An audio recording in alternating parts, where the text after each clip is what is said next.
Shalom, salam sehat Bapak Ibu dan Saudara yang terkasih di dalam Tuhan.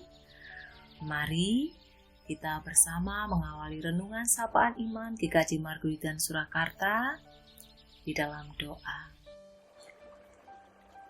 Tuhan Yesus, Bapa yang sungguh baik, kami datang kepadamu dengan penuh ungkapan syukur. Tuhan sudah izinkan kami menikmati berkat kemurahan-Mu untuk kami boleh mengawali hari ini dengan berdiam diri sejenak di hadapan Tuhan, menerima sapaan iman dengan damai sejahtera. Kiranya Roh Kudus memampukan kami menerima dan melakukan firman-Mu. Di dalam nama Tuhan Yesus kami sambut berkat firman-Mu. Amin. Bapak, Ibu, dan Saudara yang terkasih di dalam Tuhan, bacaan yang akan kita terima pada pagi ini, pada hari ini, diambil dari Markus 1 ayat 35 sampai dengan 39, yang demikian firman-Nya. Yesus mengajar di kota-kota lain. Pagi-pagi benar, waktu hari masih gelap, Ia bangun dan pergi keluar. Ia pergi ke tempat yang sunyi dan berdoa di sana. Tetapi Simon dan kawan-kawan menyusul Dia. Waktu menemukan Dia, mereka berkata, "Semua orang mencari Engkau." Jawabnya, "Marilah kita pergi ke tempat lain, ke kota-kota yang berdekatan, supaya di sana juga aku memberitakan Injil. Karena untuk itu aku telah datang." Lalu pergilah Ia ke seluruh Galilea dan memberitakan Injil dalam rumah-rumah ibadat mereka dan mengusir setan-setan. Amin. Judul renungan pagi ini, seni berdiam diri di hadapan Tuhan. Bapak, Ibu, dan Saudara yang terkasih dalam Tuhan, terkadang atau sering di dalam kehidupan iman kita, tindakan mencari Tuhan untuk berdoa dan berdiam di hadapan-Nya bukan menjadi satu keutamaan di dalam ibadah pribadi kita. Kita baru mencari Tuhan ketika kita baru dalam masalah yang begitu menekan, mengkhawatirkan, dan menakutkan kita. Atau ketika saat kita membutuhkan dukungan dan pertolongan Tuhan untuk mendapatkan sesuatu yang sangat kita inginkan. Disitulah tindakan secara intens mencari Tuhan baru kita lakukan. Mari kita berhati-hati dengan hal ini. Tindakan mencari Tuhan bukanlah seperti lampu emergensi yang menerangi dan kita keluarkan ketika dalam masalah. Tetapi kita tidak menyadari bahwa tindakan mencari Tuhan kita perlukan setiap waktu, sehingga kita selalu diterangi oleh cahayanya. Perikop yang kita baca sebenarnya adalah perikop yang diawali dengan kesibukan Tuhan Yesus di dalam pelayanannya di kota Kapernaum. Yesus begitu sibuk melayani Allah dan manusia. Mulai saat Ia mengajar di bait Allah, mengusir roh jahat dari orang-orang yang dirasuki, menyembuhkan ibu mertua Petrus sampai menyembuhkan orang-orang sekota yang sakit dan kerasukan, yang mendatangi Yesus di rumah Petrus. Namun Yesus tidak menghabiskan waktu hanya untuk melayani manusia saja.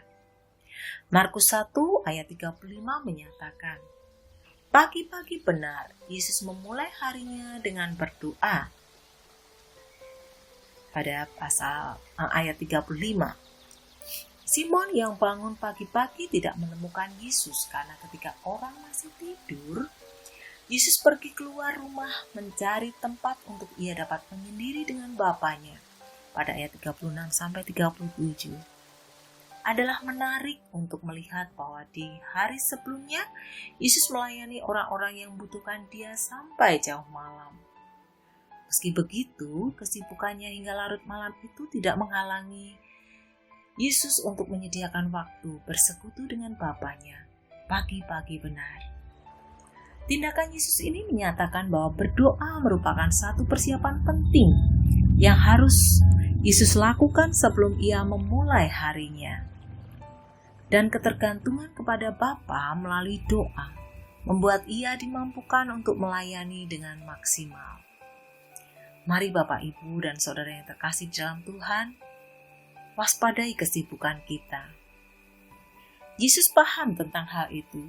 Yesus memberikan teladan kepada kita, sekalipun ia berada dalam kesibukan, tekanan pelayanan. Itu bukanlah alasan bagi Tuhan Yesus untuk menghabiskan waktu membangun relasi yang intim dengan Bapa Surgawi. Saat roh kita berada dalam keadaan paling segar dalam hidup ini, mari kita mengambil waktu untuk melakukan ibadah saat teduh pribadi, membangun relasi intim dengan Tuhan. Kalau Tuhan itu adalah yang terutama dan terbaik dalam hidup kita, maka sepatutnya Ia pun mendapat yang terutama dan terbaik pula dari waktu kita, bagi-bagi benar. Bapak, Ibu, dan Saudara yang terkasih dalam Tuhan, Kristus memberikan sebuah keteladanan hidup yang indah bagi kita.